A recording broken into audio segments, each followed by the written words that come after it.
പ്രിയപ്പെട്ട കൂട്ടുകാരെ, പ്രിയാസ് ഹോം ഗാർഡനിലേക്ക് എല്ലാവർക്കും സ്വാഗതം. അപ്പോൾ കഴിഞ്ഞ തവണ ബൈഡഗി മുളകിൻ്റെ വീഡിയോ ഇട്ടപ്പോൾ ഞാൻ അതിനിടയ്ക്ക് എൻ്റെ മുരിങ്ങയുടെ ഒരു ഗ്ലിംസ് കൂടി കാണിച്ചിരുന്നു. അപ്പോൾ എൻ്റെ ഒരു സബ്സ്ക്രൈബർ ചോദിച്ചു മുരിങ്ങയെപ്പറ്റി ഒരു വീഡിയോ ചെയ്യാമോ എന്ന്. അതുകൊണ്ടാണ് ഈ വീഡിയോ.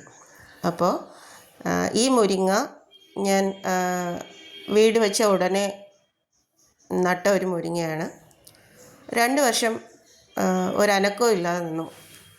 ഇത് ഞാൻ നമ്മുടെ കുഴിപ്പള്ളം ബൊട്ടാണിക്കൽ ഗാർഡനിൽ നിന്നാണ് ഈ മുരിങ്ങയുടെ കമ്പ് മീൻസ് മുളയൊക്കെ വന്ന് മുരിങ്ങ തൈ എന്ന് തന്നെ പറയാം, കമ്പ് വെട്ടി വെച്ച മുരിങ്ങയായിരുന്നു.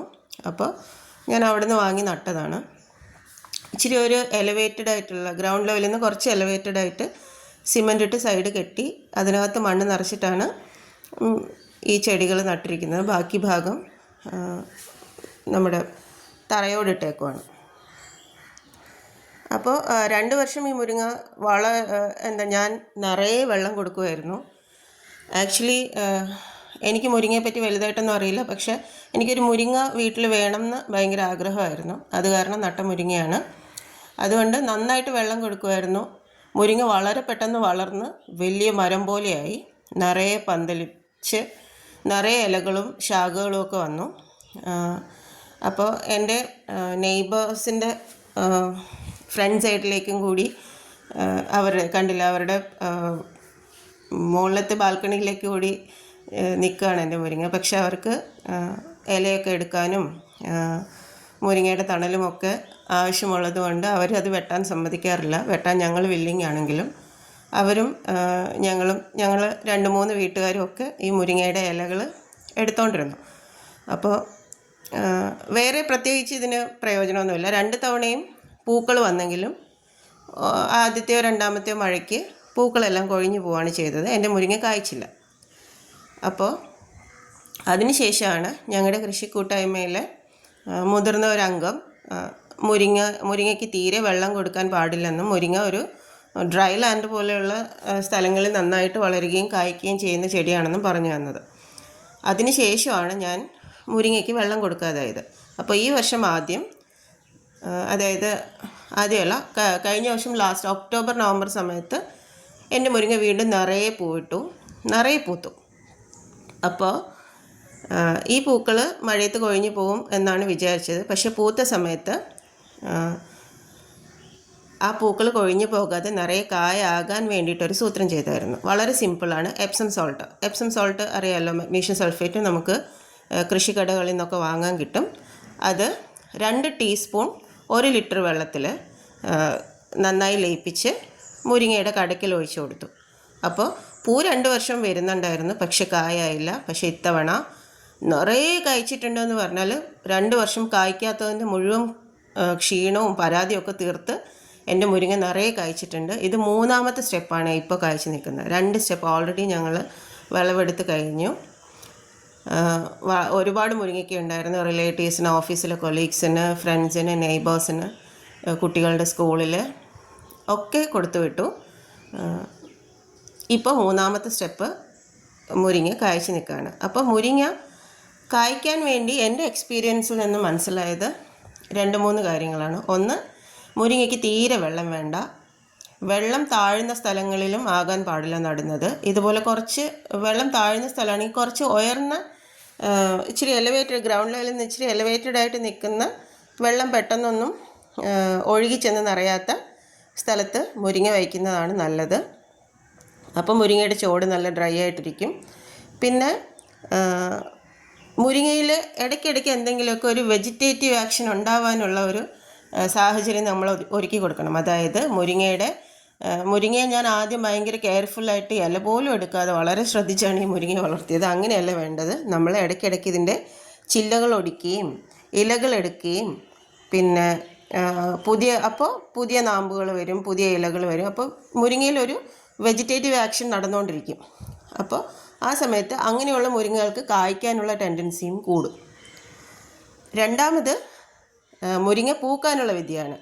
1 വർഷമായിട്ടും 6 മാസത്തിലൊക്കെ ചെടി മുരിങ്ങയൊക്കെ കായ്ക്കും എന്ന് പറഞ്ഞു കേട്ടിട്ടുണ്ട്. പക്ഷേ ഈ മുരിങ്ങ, അതായത് ഇത് വലിയ മുരിങ്ങ മരമാണ്, ഈ മുരിങ്ങയിൽ പൂക്കൾ വരാൻ വേണ്ടിയിട്ട് 100 ഗ്രാം കടുക് വെള്ളത്തിൽ ഒന്ന് കുതിർത്ത ശേഷം മിക്സിയിൽ നന്നായിട്ട് അടിച്ച് അതിലേക്ക് ഒരു കഷ്ണം ശർക്കര ഇട്ട് 3 ദിവസം അടച്ചു വെച്ച് ഒന്ന് പുളിപ്പിച്ച ശേഷം അത് 5 ഇരട്ടി വെള്ളം ചേർത്ത് നേർപ്പിച്ച് മുരിങ്ങയുടെ ചോട്ടിലേക്ക് ഒഴിച്ചു കൊടുക്കുന്നത് പൂക്കൾ വരാനും അത് കൊഴിയാതിരിക്കാനും നല്ലതാണ്.